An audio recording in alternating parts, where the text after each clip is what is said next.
हाँ, तो अब क्या है कि मसल्स की प्रॉपर्टीज पहले जाननी है, ओरिजिन जानना है, ठीक है। तो देखो भाई मसल क्या है, कोई पूछे व्हाट इज मसल, तो ये मत बोलना कि मसल इज अ मसल, ठीक है। वो क्या, एकदम सिंपल सा सब, व्हाट इज मसल, क्या है मसल, कोई बता सकता है व्हाट इज मसल? सवाल बिल्कुल सही है, what is muscle. Connective tissue. हाँ, वहां से देख के बोल रहे हैं कनेक्टिव टिश्यू। तो भाई साहब जान लीजिए मसल एक प्रकार का टिश्यू है। अब टिश्यू में भी दो प्रकार के टिश्यू होते हैं, एक होता है कनेक्टिव टिश्यू, एक होता है एपिथेलियम टिश्यू। तो एक कनेक्टिव टिश्यू है। अब टिश्यू वाला चैप्टर में अभी आपको बहुत जल्द पढ़ाने वाला हूँ, ठीक है। 10-15 दिन में फिजियोलॉजी खत्म करके फिर टिश्यू पढ़ाऊंगा, तो बताऊंगा कि एपिथेलियम और कनेक्टिव टिश्यू में क्या अंतर है। तो ये मसल एक प्रकार का कनेक्टिव टिश्यू है, ठीक है। चलो ठीक है साहब। नाउ मसल अगर कनेक्टिव टिश्यू है तो उसका ओरिजिन क्या है? आप डिफरेंट ह्यूमन फिजियोलॉजी में डिफरेंट डिफरेंट स्ट्रक्चर का ओरिजिन देखते हैं। जैसे आप सर्कुलेटरी सिस्टम में हार्ट का ओरिजिन देखते हैं, आप रेस्पिरेटरी सिस्टम में लंग्स का ओरिजिन देखते हैं, आप उधर किडनी का ओरिजिन देखे रेस्पिरेटरी सिस्टम में, और आप उधर टीथ का ओरिजिन देखे थे, तो आप डिफरेंट डिफरेंट ओरिजिन देखते हैं, लिवर का ओरिजिन देखे थे। तो आप मसल का ओरिजिन क्या बताते हैं? तो muscle is mesodermal in origin. अब भाई साहब देखो, मैंने आपको ह्यूमन रिप्रोडक्शन में डिटेल में बता चुका हूँ कि ओरिजिन कैसे डिसाइड होता है। होता क्या है कि रिप्रोडक्टिव जो मतलब कि जो एम्ब्रियोनिक डेवलपमेंट होता है उस टाइम एक जर्म लेयर बनता है, 3 जर्म लेयर बनता है, एक्टोडर्म, मेसोडर्म, एंडोडर्म। तो कौन से जर्म लेयर से कौन सा ऑर्गन बनना है ये बिल्कुल फिक्स है। याद करो, जब मेसोडर्मल लेयर में बता रहा था, मैंने कहा था मेसोडर्म लेयर से मसल्स भी बनता है।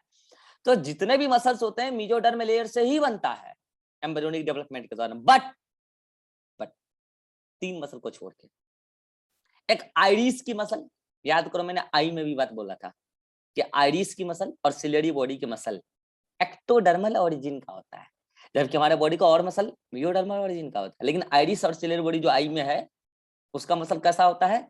Mesodermal, sorry ectodermal origin. और स्वेट ग्लैंड होता है ना, स्वेट ग्लैंड जैसा पसीना बाहर निकलता है, उसके चारों तरफ एक मसल्स होता है जिसका कॉन्ट्रैक्शन के बाद पसीना बाहर निकलता है, उसको बोलते हैं मायो एपिथेलियम। तो जो मायो एपिथेलियम है, मायो एपिथेलियम ऑफ स्वेट ग्लैंड, वो भी एक्टोडर्मल ओरिजिन का। और ये तीनों याद रखना, ये एग्जाम में आता है, क्योंकि मसल मेसोडर्मल इन ओरिजिन ये सबको याद रहता है। लेकिन कौन सी ऐसी मसल जो मेसोडर्मल ओरिजिन का नहीं है? तो आइरिस, सिलेरी बॉडी और मायोएपिथेलियम ऑफ स्वेट ग्लैंड। अगर वो मेसोडर्मल नहीं है तो कैसा ओरिजिन का है? Answer is ectodermal in origin. बच्चा कुछ इंफॉर्मेशन जान लो, हमारे पूरी बॉडी में टोटल 639 मसल है। 639 नंबर नहीं बता रहा हूँ, टाइप बता रहा हूँ। टोटल नंबर ऑफ मसल जो हमारे बॉडी में 639 मसल्स हैं हमारी बॉडी में टोटल, ठीक है। अब आपको मैं बता देता हूं कि इसमें से आपको कुछ नाम तो यहाँ याद हो जाएंगे, 4, 5, 6, 7, 8 नाम मसल्स के याद हो जाएंगे। बाकी मसल्स के नाम आपको मेडिकल कॉलेज में जाके बिल्कुल याद करने हैं। अब इतना तो खैर सारा का सारा किसी को भी याद नहीं रहता है, बहुत एक्सपीरियंस्ड डॉक्टर हो जाओगे तो भी आपको इतना याद नहीं होगा, ठीक है। लेकिन हाँ, मेन मेन मसल आपको वहां जाके याद हो जाएंगे धीरे धीरे, ठीक है। नाउ आपको मैं बता दूं कि एक हेल्दी पर्सन जो होता है, एक एवरेज हेल्दी पर्सन, उसके बॉडी का जो वेट होता है, उसका बॉडी का 40 to 50% वेट मसल्स कंट्रीब्यूट करता है एक हेल्दी पर्सन के अंदर। जैसे सपोज करो कोई पर्सन है जिसका वेट है 60 केजी, तो इस 60 केजी में से अप्रॉक्स 30% के आसपास, 30 केजी के आसपास, 30 केजी के आसपास अप्रॉक्स बोल रहा हूं मैं, मसल्स का ही होगा। बाकी 30 केजी में अदर चीज होगा, बॉडी, ब्लड होगा, बोन होगा, अदर थिंग्स। बाकी 30 केजी। तो पर्सन का अप्रोक्सीमेटली 40 to 50% वेट कंट्रीब्यूट करता है एक हेल्दी पर्सन के अंदर, वेट कंट्रीब्यूट करता है कौन? मसल्स। अगर आप ज्यादा हेल्दी पर्सन है तो ज्यादा मसल्स होगा तो आपका वेट बढ़ेगा। इसलिए कहते हैं कि वेट बढ़ाना है तो फैट से मत बढ़ाओ, मसल से बढ़ाओ। प्रोटीनियस डाइट खाओ, ना कि फैटी। अब ये लोग पिज्जा विज्जा खाने वाले हमें बताते हैं कि नॉन वेज नहीं खाना चाहिए, बताओ। अब पूरी नॉन वेज में प्रोटीन ही प्रोटीन है, और ये पिज्जा खाने वाले, फैट खाने वाले ज्ञान पिल रहे हैं कि नॉन वेज नहीं खाना चाहिए है। भाई साहब, प्रोटीनेसियस डाइट है नॉन वेज, मेजोरिटी तौर पर। मटन को छोड़ दूं, मटन में भी प्रोटीन खूब है लेकिन उसमें फैट भी है। Chicken, fish, majority protein contain कर रहा है। और अगर आप डेली बेसिस पे आप चिकन खा रहे हैं, एग खा रहे हैं, आपको कभी प्रोटीन की कमी नहीं होने वाली है, कभी नहीं। आप कभी प्रोटीन की कमी से नहीं जूझने वाले हैं, ठीक है। तो आपको कोई भी मस्कुलर डिसऑर्डर भी नहीं होने वाला है, ठीक है। तो ये हो गया कि आपका 40 to 50% वेट, बॉडी वेट में कंट्रीब्यूट कर रहा है कौन? मसल। नेक्स्ट, अभी मैंने आपको थोड़ी देर पहले नाम लिया था कि मसल 3 टाइप के होते हैं, एस्केलेटल मसल, विसरल मसल और cardiac muscle. Now question is that कि 3 टाइप के मसल कैसे, किस बेसिस पे आपने डिवाइड किया है कि 3 टाइप के मसल होते हैं? तो सुनना ध्यान से सुनना। On the basis of appearance and on the basis of location and on the basis of regulation. 3 बातें कि मसल बॉडी में कहां लोकेटेड है, कहां है, फर्स्ट वन। दूसरा, उसका अपीयरेंस कैसा है, मसल दिखता कैसा है, अगर उसको माइक्रोस्कोप में देखा जाए, उसका ट्रांसफर सेक्शन को कट करके, उसके सेक्शन को कट करके, तो कैसा उसका अपीयरेंस है, दूसरा। तीसरा, उसको कौन रेगुलेट करता है? हम आपको पता है कि पूरे बॉडी को नर्वस सिस्टम रेगुलेट करता है, लेकिन कौन सा nervous system, central nervous system या ऑटोनॉमिक नर्वस सिस्टम रेगुलेट करता है? इन 3 बातों पर बेस्ड मसल को 3 कैटेगरी में डिवाइड कर दिया गया, स्केलेटल मसल, विसरल मसल और कार्डियक मसल। और स्केलेटल मसल का ही दूसरा नाम है स्ट्रेटेड मसल। इसका मतलब क्या होता है अभी समझाऊंगा। उसी का दूसरा नाम है वॉलंटरी मसल, क्योंकि वॉलंटरीली कंट्रोल होता है। विसरल मसल का ही ऐसा, इसका नाम विसरल मसल क्यों, क्योंकि विसरल ऑर्गन के साथ एसोसिएटेड होता है। इसी का दूसरा नाम है अनस्ट्रेटेड मसल और इसी का दूसरा नाम है इनवॉलंटरी मसल, क्योंकि ये इनवॉलंटरीली कंट्रोल होता है। और इसी का दूसरा नाम है स्मूथ मसल। स्मूथ क्यों बोला वो भी अभी समझा दूंगा, क्योंकि ये अनस्ट्रेटेड है। और एक है कार्डियक मसल। ओके, तो 3 टाइप के मसल हैं और ये किस बेसिस पे डिवाइड किया गया ये आपको जरूर पता होना चाहिए। On the basis of location, appearance and regulation, इस 3 बेसिस पे डिवाइड किया गया है। अब आपको मैं ये तीनों मसल्स के बारे में एक टेबल के फॉर्मेट में सारा इंफॉर्मेशन दे रहा हूं और उस टेबल से लगभग हर साल एग्जाम में क्वेश्चन आता है। लगभग बोला है मैंने, वो टेबल इतना इंपॉर्टेंट है और इजी है। अगर आप ह्यूमन फिजियोलॉजी को समझते हैं, रटते नहीं है, रट्टू तोते नहीं है, तो आपको ये टेबल इजीली आ जाएगा। ठीक है, चलिए एक्सप्लेन करते हैं इस टेबल को कि इस टेबल में क्या इंफॉर्मेशन है, कैसे है। ठीक है, एक एक करके। आपको रटना नहीं है, आपको चीजों को समझना है, फोकस करना है समझने पे। ठीक है, फर्स्ट वन, यहाँ मैंने लिखा स्केलेटल मसल, यहाँ लिखा विसरल मसल, उसी को स्मूथ मसल भी कहते हैं, और यहाँ लिखा कार्डियक मसल। यहाँ सी छूट गया, कार्डियक मसल। ठीक है, पहला पहला पॉइंट डिस्कस करना है मुझे, लोकेशन। नाम से पता चल रहा है कि स्केलेटल मसल हमारे बॉडी के स्केलेटन के साथ अटैच्ड होगा। और पता है हमारे बॉडी का स्केलेटन 2 पार्ट में डिवाइडेड है, एक्सोस्केलेटन और एंडोस्केलेटन। जैसे हमारा हेयर हो गया, हमारा नेल हो गया, जानवरों का हुफ्स हो गया, बर्ड का फीदर्स हो गया, ये सब बाहर से ऐसा स्ट्रक्चर है जो बॉडी को सपोर्ट दे रहा है, तो एक्सोस्केलेटन। हमारे बॉडी के अंदर 2 ही स्केलेटन है, एंडोस्केलेटन 2 ही है, बोन और कार्टिलेज। तो अगर कोई मसल्स हमारे स्केलेटन से अटैच्ड है, that is known as skeletal muscle. चाहे वो बोन से अटैच्ड हो, चाहे वो हेयर से अटैच्ड हो, चाहे वो हुफ से अटैच्ड हो, चाहे वो कार्टिलेज से अटैच्ड हो, चाहे वो नेल से अटैच्ड हो, अगर किसी भी प्रकार के स्केलेटन से अटैच्ड है, स्केलेटल मसल। पहला बात। अब चाहे वो कोई भी मसल हो, जैसे जाव जाव है, जाव से अटैच्ड है। लिम्ब, लिम्ब से अटैच्ड है। टंग, टंग है, टंग के पास मसल्स है जो उधर बोन से अटैच्ड है, हार्ड बोन से अटैच्ड है। बॉडी वॉल, ये बॉडी की जो वॉल है पूरी की पूरी, इसमें जो मसल्स है वो सब स्केलेटल मसल है। तो जो भी हमारे बॉडी के स्केलेटन से अटैच्ड है, स्केलेटल मसल है। लोकेशन का पहला क्लियर है। दूसरा, विसरल मसल, ये कहां मिलेगा, नाम से पता चल रहा है। विसरल ऑर्गन, मैंने पहले भी बोला, विसरल ऑर्गन किसको बोलते हैं, जो एकदम डिलीशियस ऑर्गन बोलो, इंटरनल ऑर्गन बोलो, जिसको थोड़ा सा भी इंजरी लगने पर थोड़ा डैमेज होने की संभावना है, उसको बोलते हैं विसरल ऑर्गन।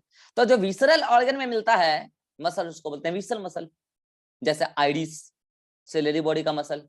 अच्छा, इन दोनों के बारे में कुछ स्पेशल बात है, आइरिस और सिलेरी बॉडी के मसल के बारे में?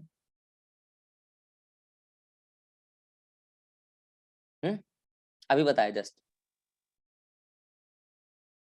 एक्टोडर्मल ओरिजिन होते हैं। एक्टोडर्मल ओरिजिन का है।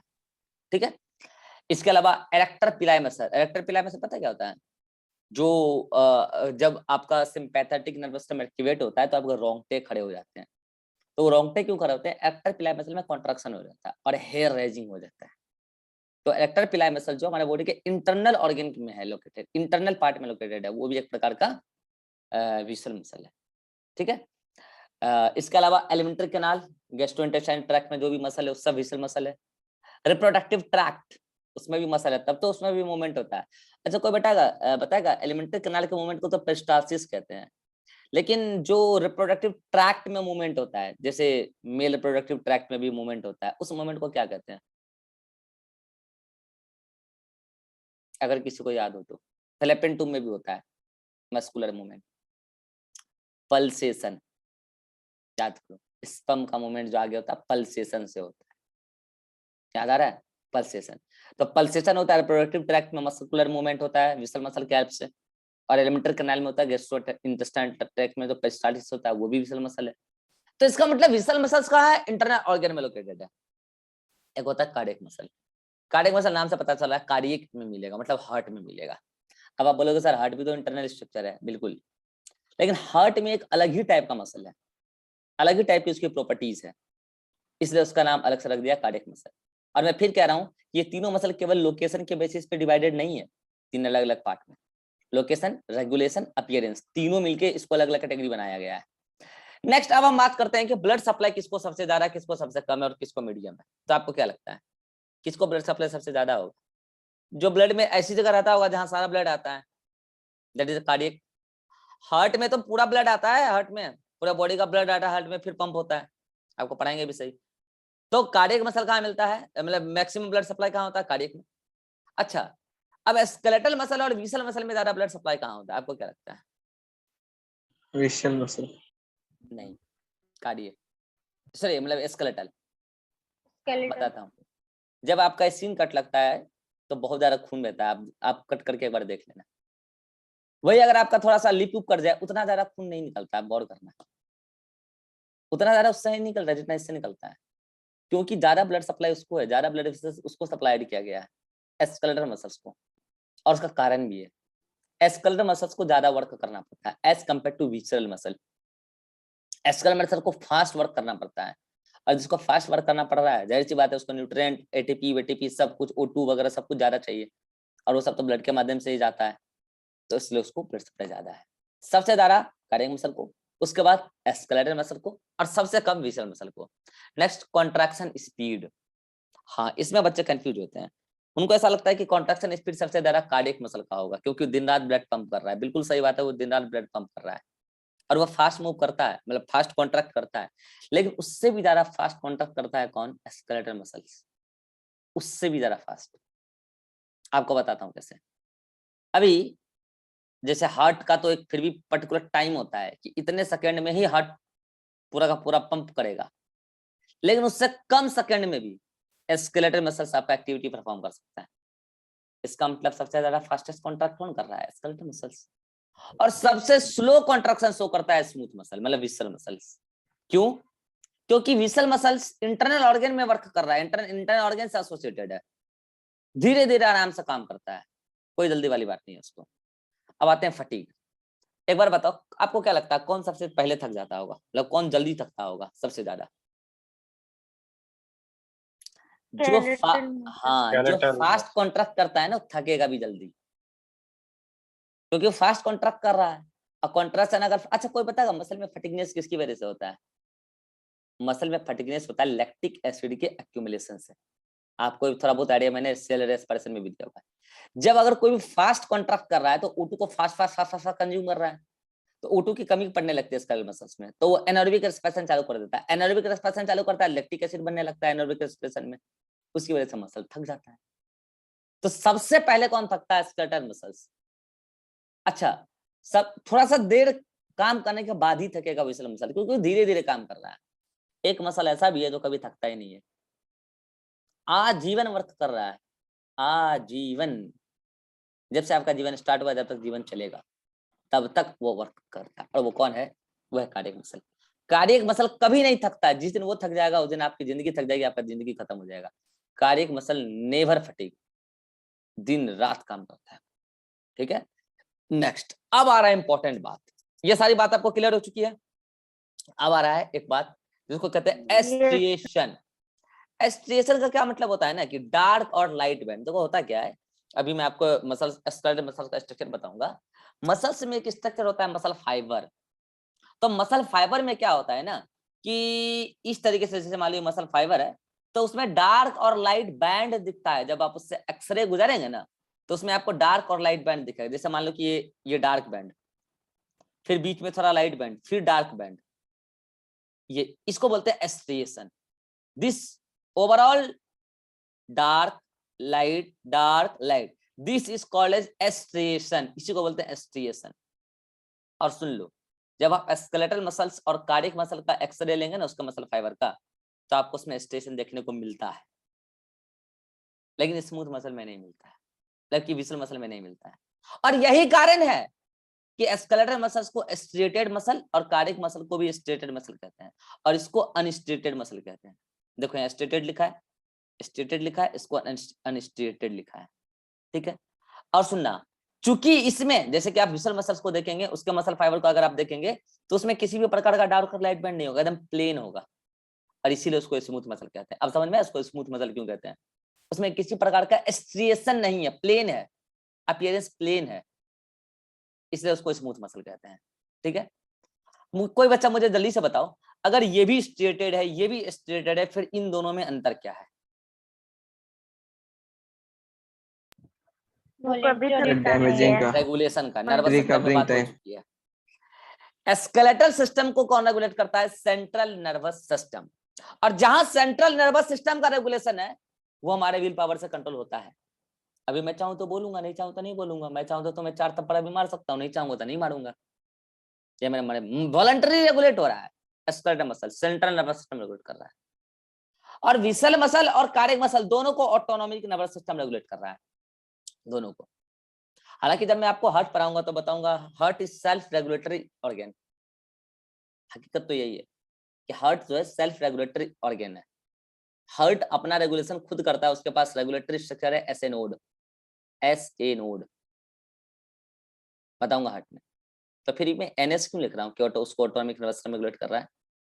As per the demand, as per the situation, ऐसे नोड को रेगुलेट करता है ऑटोनॉमिक नर्वस सिस्टम। अगर हार्ट बीट बढ़ाना है, हार्ट अपने नॉर्मल एक्टिविटी से वर्क कर रहा है, ऐसा नोड काफी है, कोई नर्वस सिस्टम का रेगुलेशन नहीं चाहिए, सब कुछ ठीक चल रहा है, नॉर्मल है, नॉर्मल सिचुएशन है, नर्वस सिस्टम रेगुलेट ही नहीं करता हार्ट को। अब अगर सिचुएशन आ गया ऐसा कि हार्ट रेट को बढ़ाना है, तो autonomic nervous system SA node को बोलेगा, फिर एसए नोड अपनी एक्टिविटी को बढ़ाएगा। फिर कम करना है, इमरजेंसी सिचुएशन हार्ट चला गया, फिर कम करना है, तो फिर उधर पैरासिम्पैथिक नर्वस सिस्टम आएगा, एसए नोड को बोलेगा और फिर वो कम करेगा। नॉर्मल कंडीशन में हार्ट को कोई रेगुलेट नहीं करता है, अंडर स्पेशल कंडीशन हार्ट को ऑटोनॉमिक नर्वस सिस्टम रेगुलेट करता है। हार्ट की एक्टिविटी को बढ़ाना है तो सिंपैथेटिक नर्वस सिस्टम, अगर घटाना है तो पैरासिम्पैथेटिक, दोनों हो तो एनएस का पार्ट है, इस तरीके से। और विसल मसल को कौन रेगुलेट करता है? Autonomic nervous system. ये बात पहले हो चुकी है, नर्वस सिस्टम में बात डिटेल में चर्चा हो चुकी है। और स्केलेटल मसल को कौन रेगुलेट करता है? Central nervous system. तो अब मुझे बताओ कि ठीक है, स्केलेटल मसल भी स्ट्रेटेड, कार्डियक भी स्ट्रेटेड, लेकिन दोनों में अंतर क्या है? This is striated voluntary muscle and this is striated involuntary muscle है। आप चाहोगे तब हार्ट का एक्टिविटी बढ़ेगा? नहीं। इमरजेंसी आया, मान लो कि शेर सामने है और आप सोच रहे हो भागे कि नहीं भागे, हैं? आप सोचोगे, ये आपका बॉडी खुद ही डिसाइड कर लेगा भागना है। शेर आ गया, हार्ट बीट बढ़ाए कि ना बढ़ाए? बढ़ा लेते हैं, ठीक है रहेगा, ऐसा नहीं होता है। शेर सामने आया, इमरजेंसी कंडीशन है, हार्ट बीट बढ़ेगी। एग्जाम का पेपर सामने आया, हार्ट बीट बढ़ाए कि ना बढ़ाए? पेपर आ गया है, बढ़ा लेते हैं, लोगों को लगेगा कि हम एग्जाम के लिए थोड़ा सीरियस है, ऐसा नहीं होता है। पेपर सामने आया, हार्ट बीट स्टार्ट, अगर नहीं पढ़ के आए तो हार्ट बीट स्टार्ट, अपने आप स्टार्ट हो जाता है। ये ऑटोनॉमिक है, ये इनवॉलंटरी है, आपके कंट्रोल में नहीं, आपके विल पावर में नहीं है, इसलिए वो इनवॉलंटरी है। ऐसे ही खाना खा लिया, ठूस लिया, ठूस तो लिया, पचाए कि नहीं पचाए, हो बकले कैविटी में रह देते हैं फूड, कहाँ भेजेंगे स्टोमक में? ऐसा नहीं होता है। आपने एक बार बकल कैविटी में डाला, वो पेरिस्टाल्टिक मूवमेंट होकर स्टोमक तक जाएगा जाएगा, सही, आप नहीं रोक सकते उसको। गैमेट बन गया, इजेकुलेट करना है, अगर वो इजेकुलेशन के प्रोसेस में आ गया, मतलब कि गैमेट बन गया, पहले तो ये बोलो गैमेट बन गया, उसको आना है कहाँ? एम्पुला तक। वो पूरा मेल रिप्रोडक्टिव सिस्टम पढ़ा चुका हूं, याद करो। तो उसको आना है तो आएगा ही, सही, ऐसा नहीं है स्पर्म बन गया कहाँ? सेमिनल फेस्टिवल में। आगे भेजें कि नहीं भेजें? भेज देते हैं, ठीक है रहेगा, ऐसा नहीं होता है, वो इनवॉलंटरी है, वो आएगा ही आएगा, एम्पुला में स्टोर होना ही होना है। फीमेल गैमेट का आएगा, आ गया फिलामेंट ट्यूब में, अब उसको फिलामेंट ट्यूब से आगे भेजना है, भेजे कि नहीं भेजे, भेज देते हैं, ओव्यूलेशन भी तो कराना, ऐसा नहीं होता है, वो आना ही है, इनवॉलंटरी है वो सब। तो जो आपके कंट्रोल में नहीं है वो इनवॉलंटरी है, और जो आपके कंट्रोल में है वॉलंटरी है। जैसे कि अभी मेरा मन करेगा तो मैं हाथ को मूव करूंगा, मेरा मन नहीं करेगा तो मूव नहीं करूंगा, दिस इज वॉलंटरी। तो मुझे एक बात बताओ, एस्केलेटर सिस्टम का कंट्रोल वॉलंटरी होता है, ये सच बात है। अब मैं क्वेश्चन दे रहा हूं, escalator system is regulated by, मतलब कंट्रोल ऑफ एस्केलेटर सिस्टम, पहला ऑप्शन इनवॉलंटरी, दूसरा ऑप्शन वॉलंटरी, तीसरा ऑप्शन बोथ, चौथा ऑप्शन नहीं। जल्दी बताओ। both. बोथ। ये बोथ वाले कौन है? चलो मैं आपके बात पे बोथ आंसर मार देता हूँ, मुझे रीजन दो। चलो आंसर भी बता देता हूँ, both is correct answer. Escalator system का कंट्रोल, एस्केलेटल मसल का कंट्रोल, बोथ, वॉलंटरी भी इनवॉलंटरी भी। मुझे रीजन बता दो। सर हम भी कर सकते हैं, लेकिन कोई ऐसा कंडीशन आता है वो कंडीशन का चर्चा जिसमें- करो। ठीक है, मान लिया मैंने कंडीशन आता है, उस कंडीशन का एक परफेक्ट नाम बताओ। और मैं पढ़ा चुका हूँ नर्वस सिस्टम में, इसलिए बोल रहा हूँ। यस सर, पढ़ा है। बताओ बताओ, नाम बोलो, उस पर्टिकुलर कंडीशन का नाम बताओ। Reflex action. एक नी रिफ्लेक्स एक्शन। हाँ अभी जैसे मैं बैठा हूं ना, मैं नहीं चाह रहा हूं ना कि मैं यहां से मूव करूं, मैं नहीं चाह रहा ना। अभी अचानक से मेरे सामने सांप दिख जाएगा ना, मैं चाहूंगा भी नहीं और मैं यहां से भाग लूंगा। और जब मैं भागूंगा तो उसमें मेरा बॉडी का पूरा मूवमेंट हो जाएगा स्केलेटल मसल्स के माध्यम से, वो इनवॉलंटरी। रिफ्लेक्सेशन है इनवॉलंटरी, वो जानबूझ के नहीं होता, हो जाता है, वो ऑटोमेटिक रेस्पॉन्स है वो। अब मुझे बताओ कि आपने इसमें वॉलंटरी इनवॉलंटरी दोनों बोला, लेकिन अब मैं यहाँ से बोथ ऑप्शन हटा रहा हूँ। अब बताओ आंसर, तीन है, voluntary involuntary none. Voluntary. Voluntary. Skeletal system mainly उसका कंट्रोल वॉलंटरी ही होता है, इमरजेंसी कंडीशन में, रिफ्लेक्स एक्शन के कंडीशन में वो इनवॉलंटरी रेगुलेट हो जाता है। तो मुझे जल्दी से बता दो, आपको पता है कि हमारे जो नर्वस सिस्टम का जो न्यूरॉन्स है दो प्रकार का है, एक सोमेटिक और एक विसरल न्यूरॉन, याद आ रहा है? और जो ऑर्गन को जाता है वो मोटर होता है, ये तो पता ही होगा आपको। जो ऑर्गन को जाता है वो मोटर न्यूरॉन है, और जो नर्वस सीएनएस को आता है वो, जल्दी बोलो, दूसरा सेंसरी। तो मुझे बताओ, जो ऑर्गन को जा रहा है मतलब स्केलेटल मसल्स को जा रहा है वो मोटर न्यूरॉन होगा, ये बात तो फिक्स है।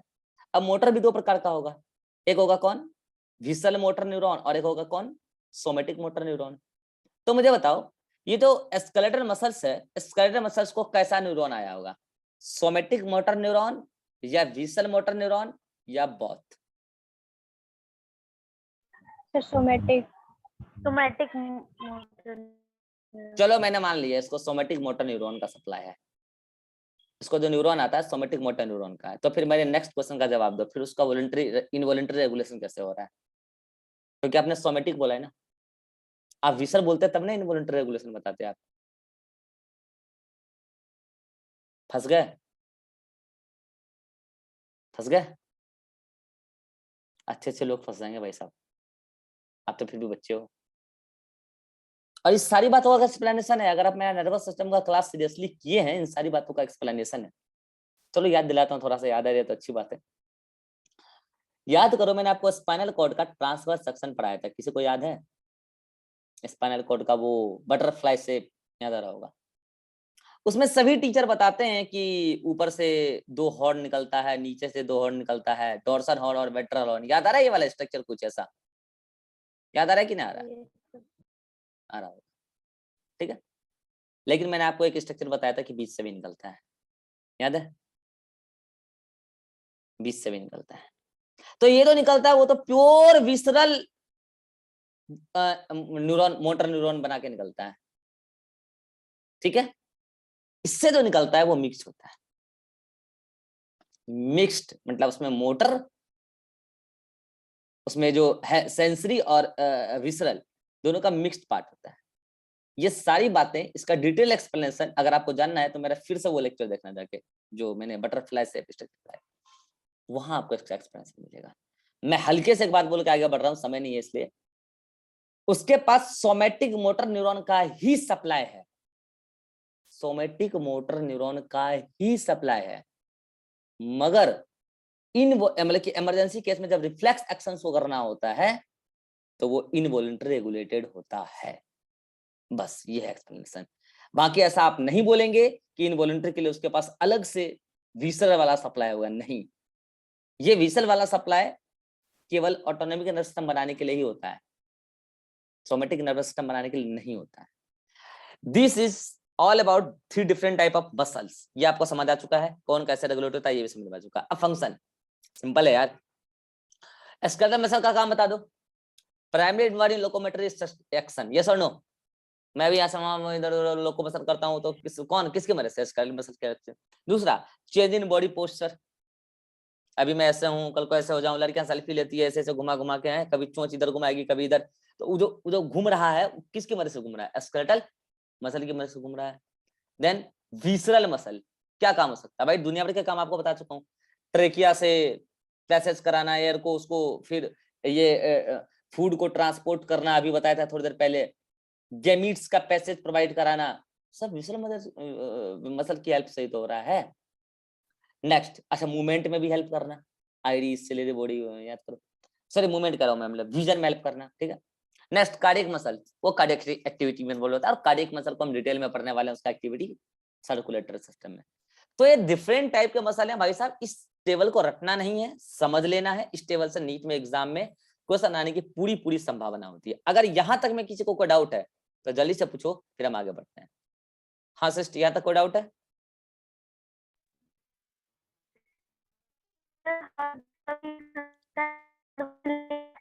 तुम लिख के भेजो, तुम्हारा नेटवर्क पुअर है, माइक बंद करो, लिख के भेजो। हाँ रिभा, कोई दिक्कत है? No sir. Abhishek? No sir. Vivek? No sir. हाँ सर, जल्दी से लिख के भेजो, क्या दिक्कत है?